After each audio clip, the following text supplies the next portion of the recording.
나는 커도 괜찮아 견딜 수 있어. 하지만 장모님, 주녀가 괜찮다니까. 그날 밤 저는 선을 넘었습니다. 52세 장모와 35세 사위. 커다랗다는 호기심으로 시작한 행동이 단 한 번의 충동적인 선택으로 제 인생을 송두리째 바꿔버릴 줄은 몰랐어요. 안녕하세요. 황혼의 여정입니다. 오늘도 찾아주셔서 감사합니다. 좋아요와 구독은 영상 제작에 큰 힘이 됩니다. 남편이 세상을 떠난 지 5년이 흘렀습니다. 이름은 강은미. 52세인 저는 이제 혼자 사는 게 익숙해졌다고 생각했어요. 아침 7시 알람 소리에 눈을 뜹니다. 습관처럼 옆을 봤어요. 텅 빈 베개가 있었습니다. 5년째 반복되는 아침이었죠. 부엌으로 향했어요. 커피를 내리고 식탁에 앉았습니다. 4명이 앉던 식탁에 이제 혼자였어요. 토스트 한 장, 우유 한 잔. 그게 제 아침 전부였습니다. TV를 켰어요. 아침 뉴스가 나왔습니다. 앵커의 목소리가 텅 빈 거실을 채웠죠. 하지만 대답해 줄 사람은 없었어요. 설거지를 하면서 창밖을 봤습니다. 맞은편 아파트에서는 가족들이 분주하게 움직이고 있었어요. 아이를 학교에 보내는 엄마, 출근 준비하는 아빠. 평범한 가족의 아침이었습니다. 저도 예전엔 그랬었죠. 남편 도시락 싸고 딸 머리 묶어주던 그 시간들. 이제는 모두 추억이 되어버렸어요. 오후 3시쯤 딸 서연에게서 전화가 왔습니다. 엄마 잘 지내세요? 응. 잘 지내지. 요즘 뭐 하며 지내세요? 그냥 평소처럼. 친구들도 만나고. 건강은 괜찮으시고? 응. 걱정 마. 짧은 통화였어요. 5분도 채 안 됐습니다. 서연은 바쁜 사람이었어요. 대기업 마케팅팀 차장이었죠. 전화 끊고 나면 항상 허전했습니다. 저녁 6시 또 혼자였어요. 냉장고를 열어봤습니다. 김치, 계란, 두부, 면모. 혼자 먹기엔 많고 버리기엔 아까운 양이었죠. 결국 라면을 끓였어요. 텅 빈 식탁에 혼자 앉아서 먹었습니다. TV 소리만 요란했어요. 밤 10시 침대에 누웠습니다. 천장을 바라봤어요. 이게 제 하루였습니다. 내일도 모레도 똑같을 거예요.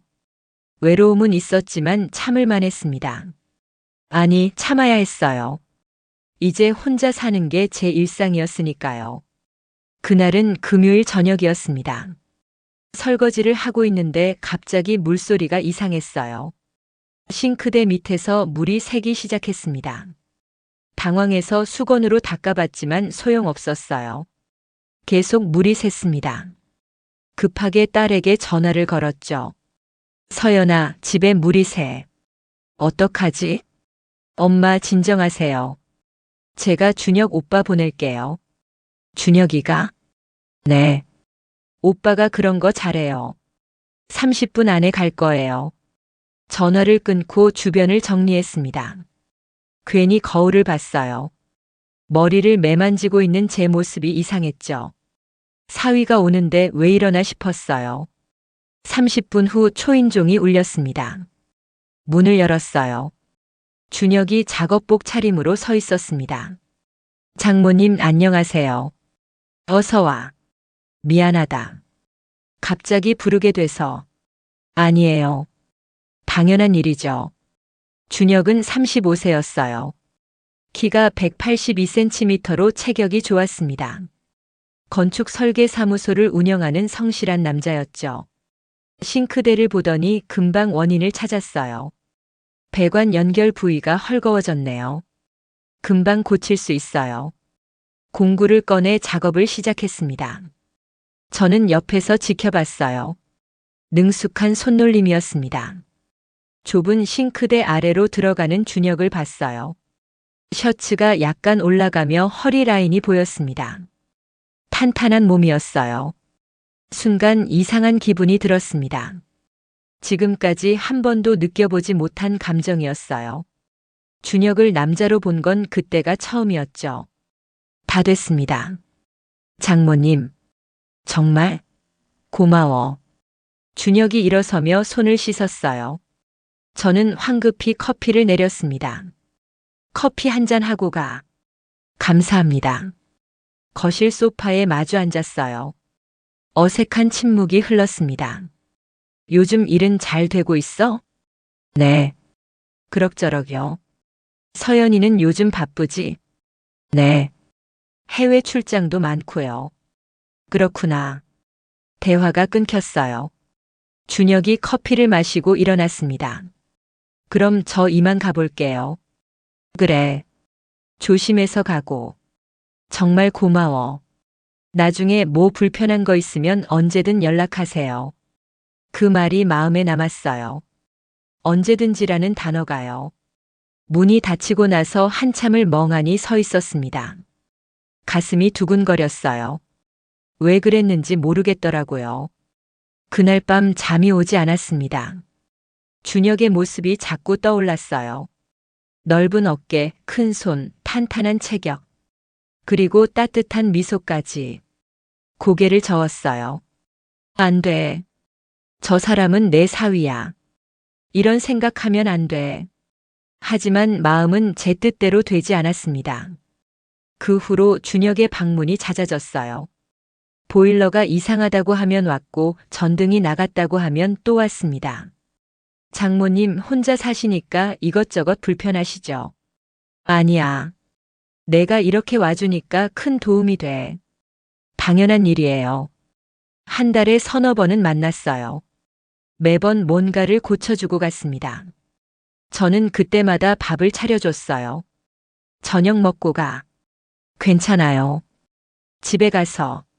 아니야. 혼자 먹기 심심하니까 같이 먹자. 그렇게 시작된 식사 자리였습니다. 처음엔 어색했어요. 하지만 점점 자연스러워졌죠. 준혁은 제 음식을 잘 먹어줬어요. 장모님 음식 정말 맛있어요. 많이 먹어. 혼자 해 먹으면 대충 하게 되잖아. 네. 감사합니다. 이야기도 많아졌어요. 일 이야기, 취미 이야기. 서연 이야기도 조금씩 나왔습니다. 서연이가 요즘 너무 바쁜가 봐. 네. 밤 11시에 퇴근하는 날도 많아요. 힘들겠다. 준혁의 표정이 잠깐 어두워졌어요. 뭔가 말하고 싶은데 참는 것 같았습니다. 어느 여름날 저녁이었어요. 에어컨 실외기가 이상하다고 연락했죠. 준혁이 왔습니다. 베란다로 나가 실외기를 점검했어요. 날씨가 무척 더웠습니다. 준혁의 이마에 땀이 송골송골 맺혔어요. 많이 덥지? 잠깐만 기다려. 수건을 들고 베란다로 나갔습니다. 준혁에게 건넸어요. 고마워요, 장모님. 그때 손이 스쳤습니다. 짧은 순간이었어요. 하지만 온몸에 전기가 흐르는 것 같았습니다. 준혁도 느낀 것 같았어요. 잠깐 동작을 멈췄거든요. 우리의 시선이 마주쳤습니다. 장모님. 응? 아니에요. 계속 작업할게요. 그날부터 뭔가 달라졌어요. 서로를 의식하기 시작했습니다. 준혁을 볼 때마다 자꾸 남자로 보이기 시작했어요. 사위가 아니라 한 명의 남자로요. 저도 달라지고 있었습니다.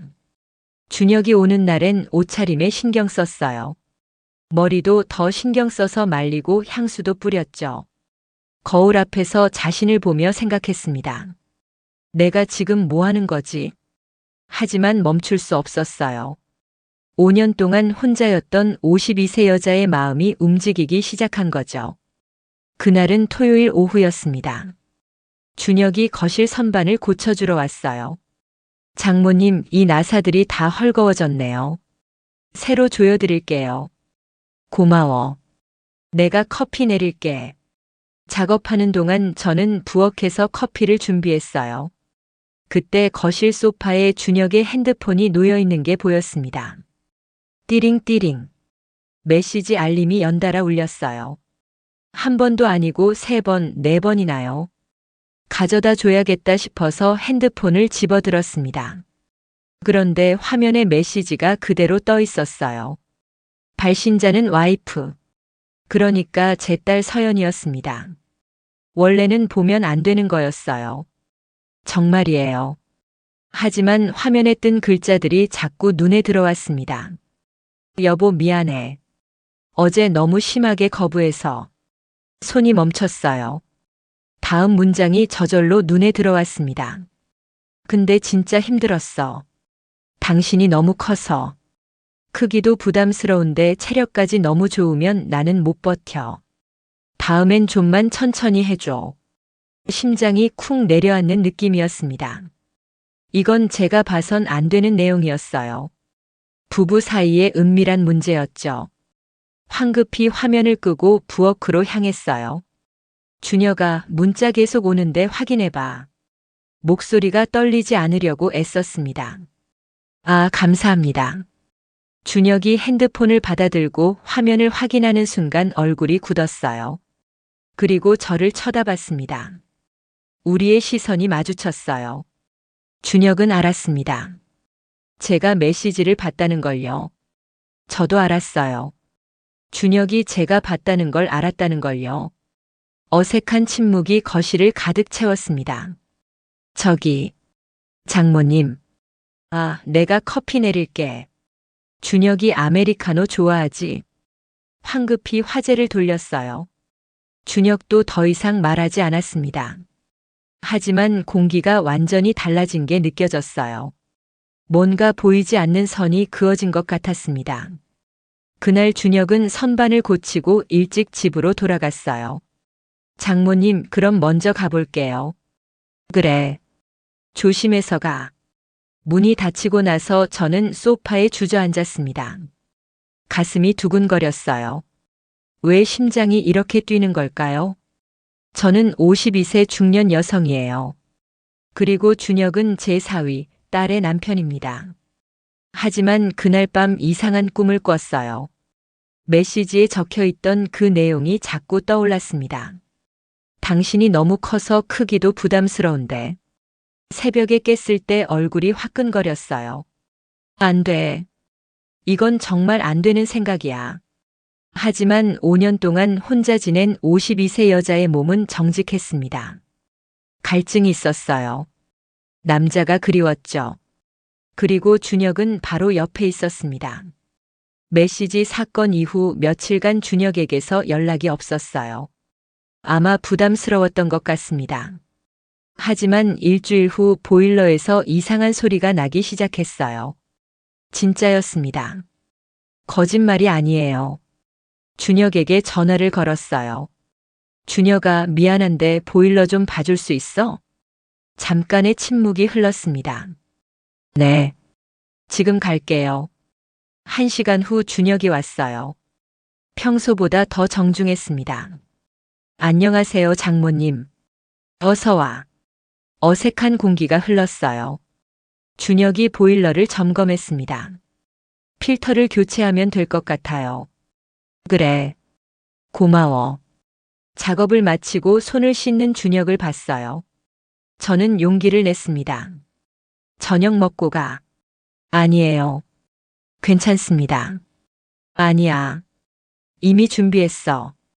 거짓말이었어요. 하지만 급하게 냉장고를 뒤져서 음식을 차렸습니다. 식탁에 마주 앉았어요. 침묵이 무거웠습니다. 저는 조심스럽게 말을 꺼냈어요. 서연이가 요즘 피곤해 보이던데. 네. 일이 많이 힘든가 봐. 그런 것 같아요. 잠시 침묵이 흘렀습니다.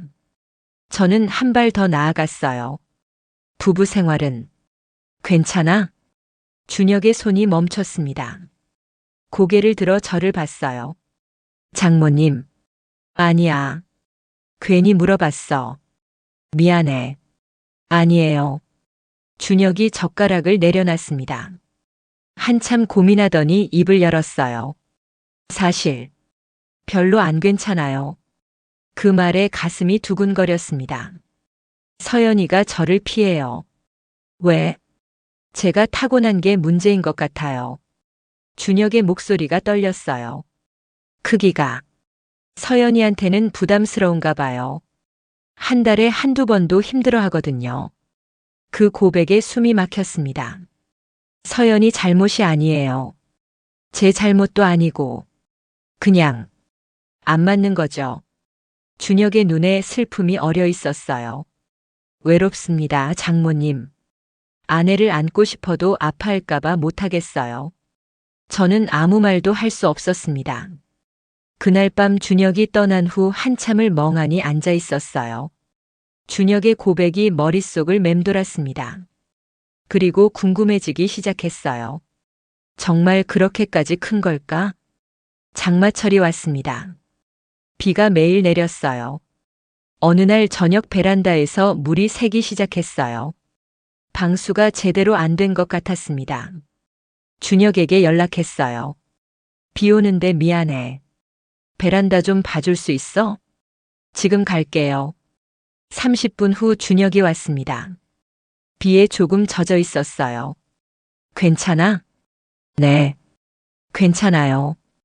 베란다로 나가 점검을 시작했어요. 저도 따라 나갔습니다. 좁은 베란다 공간이었어요. 준혁이 방수 상태를 확인하는 동안 비가 더 세차게 내리기 시작했습니다. 갑자기 빗줄기가 강해지며 창문 틈으로 비가 들이쳤어요.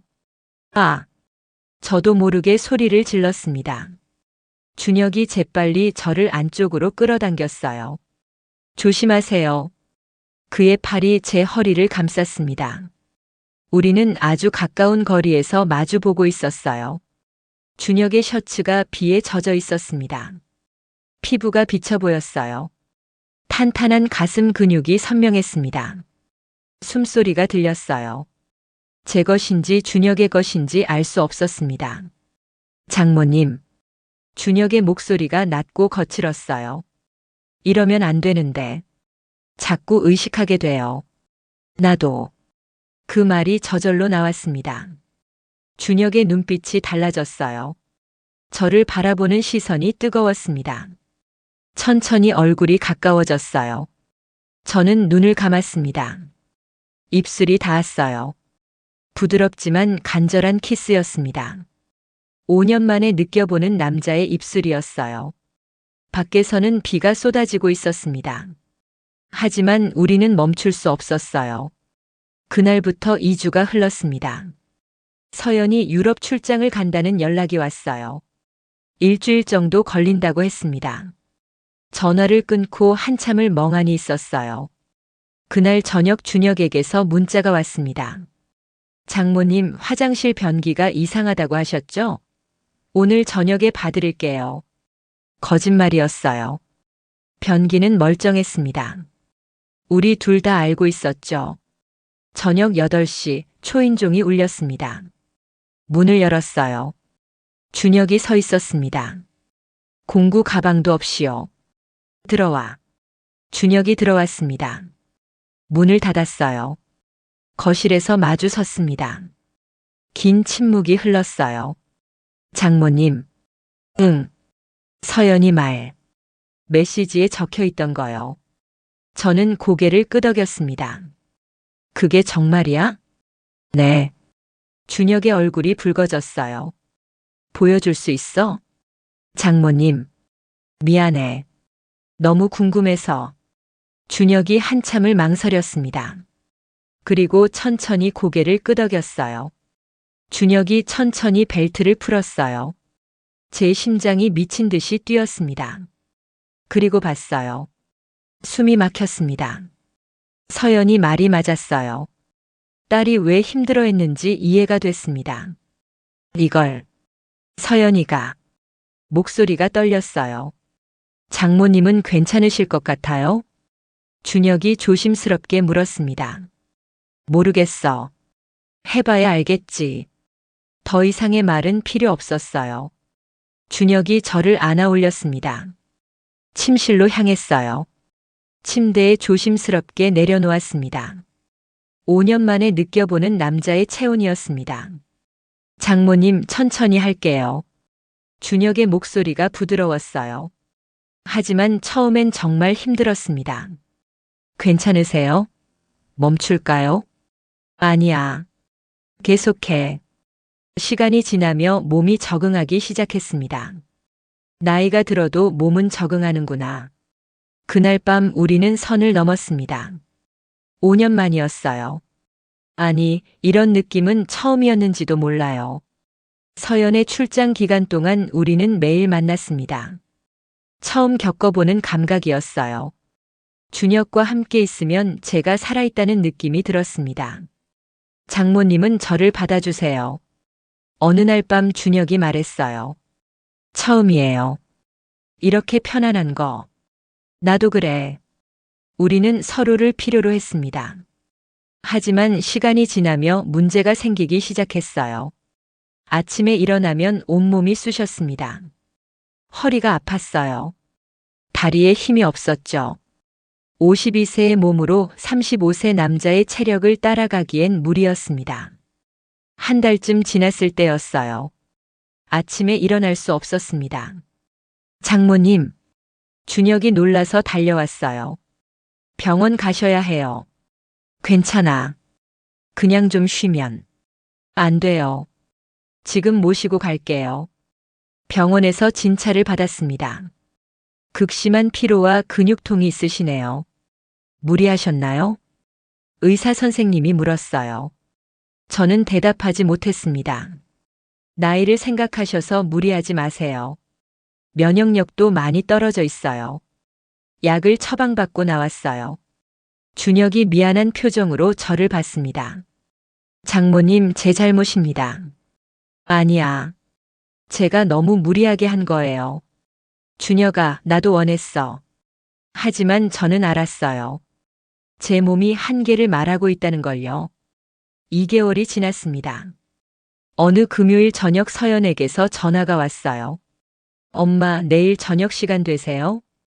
응, 왜? 오랜만에 우리 셋이 외식하자. 요즘 엄마 너무 자주 혼자 계시는 것 같아서. 가슴이 철렁 내려앉았습니다. 괜찮아, 너희 둘이. 안 돼요. 가족이 함께 밥 먹는 게 얼마만이에요. 오빠도 찬성했어요. 그래, 알았어. 전화를 끊고 떨리는 손으로 준혁에게 문자를 보냈어요. 내일 저녁. 어떡하지? 준혁의 답장이 왔습니다. 최대한 조심하겠습니다. 그날 밤 잠을 이루지 못했어요. 토요일 저녁 7시 서연이 예약한 이탈리안 레스토랑에 도착했습니다. 조용하고 따뜻한 분위기였어요. 테이블에 앉았습니다. 서연과 준혁이 나란히 맞은편에 제가 앉았어요. 오랜만에 이렇게 셋이 모이네요. 서연이 밝게 웃었습니다. 그러게. 저는 억지로 미소를 지었어요. 엄마는 뭐 드실래요? 파스타? 리조또? 난 아무거나 괜찮아. 오빠는? 전 스테이크요. 그럼 파스타 2개, 스테이크 1개 시킬게요. 평범한 가족의 평범한 주문이었습니다. 요즘 회사에서 프로젝트 하나 따냈어요. 그래? 우리 딸 대단하네. 오빠 덕분이에요. 밤늦게까지 자료 정리 도와줬거든요. 준혁과 제 시선이 잠깐 마주쳤어요. 저는 고개를 돌렸습니다. 당연한 거지. 엄마도 요즘 어떻게 지내세요? 심심하진 않으세요? 괜찮아. 친구들도 만나고 그래. 음식이 나왔습니다. 엄마, 이거 맛있어 보이죠? 그러네. 잘 먹겠습니다. 맛있게 드세요. 준혁의 목소리였어요. 세 사람이 포크를 들고 식사를 시작했습니다. 지극히 평범한 가족의 식사 풍경이었어요. 다음 달에 제주도 가려고 하는데 엄마도 같이 갈래요? 너희 둘이 가. 신혼여행도 아니고. 결혼한 지 벌써 3년인데 무슨 신혼여행이에요. 서연이 준혁의 팔을 꼬았습니다. 그치, 오빠? 응. 그 순간이었어요. 서연이 준혁의 팔을 꼬고 있는 모습을 봤습니다. 준혁이 서연을 바라보는 눈빛도 봤어요. 평범한 가족이었습니다. 딸과 사위, 그리고 장모. 이게 정상이었어요. 이게 우리의 원래 모습이었죠. 저 둘이 부부고 저는 엄마였습니다. 가슴이 무너져 내렸어요. 내가 뭘 한 거지? 엄마, 왜 그래요? 안 드세요? 아니야. 먹고 있어. 표정이 안 좋으신데. 어디 불편하세요? 괜찮아. 그냥 생각이 좀. 장모님 괜찮으세요? 준혁이 조심스럽게 물었어요. 응. 화장실 다녀올게. 자리에서 일어났습니다. 화장실 세면대를 꽉 잡았어요. 거울 속 제 얼굴을 봤습니다. 눈가에 주름, 지친 표정. 손을 떨며 물로 얼굴을 씻었어요. 내가 미쳤구나. 저 둘 사이에 내가 끼어든 거야. 딸의 남편이야. 내 사위라고. 눈물이 흘러내렸습니다. 입을 손으로 막고 소리 죽여 울었어요. 몇 분 후 화장을 고치고 나왔습니다. 테이블로 돌아왔어요. 엄마, 오래 걸리셨네요. 괜찮으세요? 응, 괜찮아. 디저트 주문했어요. 엄마 좋아하시는 티라미수요. 고마워. 준혁이 저를 쳐다봤어요. 저는 눈을 피했습니다. 준혁도 뭔가를 깨닫는 표정이었어요. 엄마, 담주에 집 한번 갈게요. 그래. 와. 요즘 오빠가 엄마 챙겨드리느라 힘들었죠? 아니야. 준혁이가 잘해줘서. 감사해요, 오빠. 엄마 혼자 계시는데 이것저것 고쳐주고. 당연한 일이에요. 식사가 끝나고 주차장으로 걸어갔습니다. 서연이 저희 두 사람 사이에서 팔짱을 꼈어요. 저와 준혁은 서로 눈을 마주치지 못했습니다. 준혁이 운전해서 제 집 앞에 먼저 내려줬어요. 엄마 조심히 들어가세요. 그래. 너희도 조심히 가고. 안녕히 들어가세요, 장모님. 응. 차창 너머로 차 안을 봤습니다.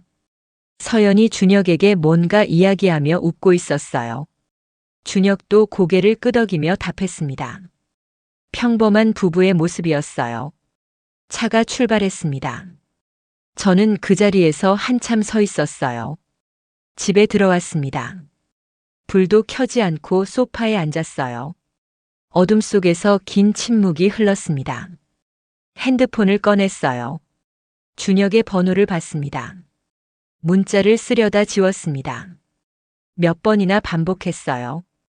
그때 준혁에게서 문자가 왔습니다. 장모님, 오늘 깨달았습니다. 우리가 잘못하고 있다는 것을. 죄송합니다. 눈물이 흘러내렸어요. 나도. 미안해. 이제 그만하자. 네. 일주일 후 준혁이 집에 왔습니다. 마지막으로 고쳐야 할 것이 있다며요. 실은 작별 인사하러 온 거였죠. 들어가지 않을게요. 그래. 앞으로는 정말 큰일 아니면 안 오겠습니다. 서연이 잘 챙겨줘. 최선을 다하겠습니다. 긴 침묵이 흘렀어요. 후회해? 아니요. 하지만 잘못된 거였어요. 나도 그래. 후회는 안 하는데 계속할 순 없더라. 장모님 덕분에 위로받았습니다. 나도. 건강하세요. 너도. 준혁이 돌아섰습니다. 뒤돌아보지 않고 걸어갔어요. 저는 문 앞에서 그 뒷모습을 봤습니다. 엘리베이터 문이 닫혔어요. 조용히 문을 닫았습니다. 에필로그 마이너스 3개월 후 다시 혼자인 일상으로 돌아왔습니다. 하지만 이전과는 달랐어요. 뭔가 채워졌다가 비워진 느낌이었습니다. 어느 주말 서연에게서 전화가 왔어요. 엄마, 주말에 갈게요. 그래, 와라. 오빠도 같이 갈게요. 선반 하나 달아야 한대요. 그래. 현관이 열렸습니다. 서연과 준혁이 들어왔어요. 엄마, 어서 와. 안녕하세요, 장모님. 응. 어서 와. 세 사람이 제가 차린 밥상에 앉았습니다. 평범한 대화가 오갔어요. 더 이상 어색하지 않은 거리감이었습니다. 준혁이 선반을 다는 작업을 했어요. 저는 물 한 잔을 건넸습니다. 감사합니다. 응. 더 이상의 말은 없었어요. 적절한 거리였습니다. 떠날 시간이 됐어요. 엄마, 다음 주에 또 올게요. 그래. 조심히 가고. 안녕히 계세요. 그래. 문이 닫혔습니다. 다시 혼자였어요. 소파에 앉아 차 한 잔을 마셨습니다. 창밖을 봤어요. 우리는 제자리로 돌아왔다. 딸과 사위, 그리고 장모로. 그게 맞는 거였다. 남편 사진을 꺼내 들었어요. 여보, 난 잘못된 선택을 했어. 하지만 후회는 반만해. 사진 속 남편은 여전히 환하게 웃고 있었습니다. 창밖엔 가을 햇살이 따뜻했어요. 짧았지만 나도 사랑받았었다. 그걸로 충분해. 혼자지만 괜찮았습니다. 삶은 계속되니까요. 오늘 준비한 이야기는 여기까지입니다. 어떤 사랑은 시작되어선 안 되는 것. 어떤 행복은 누군가를 아프게 한다는 것. 하지만 삶은 계속됩니다. 각자의 자리에서 각자의 방식으로요. 마지막까지 시청해주신 분이 계시다면 구독과 좋아요 눌러주시고 댓글로 잘 들었어요 남겨주시면 저에게 큰 힘이 됩니다. 다음에도 더 좋은 이야기로 찾아뵙겠습니다. 감사합니다.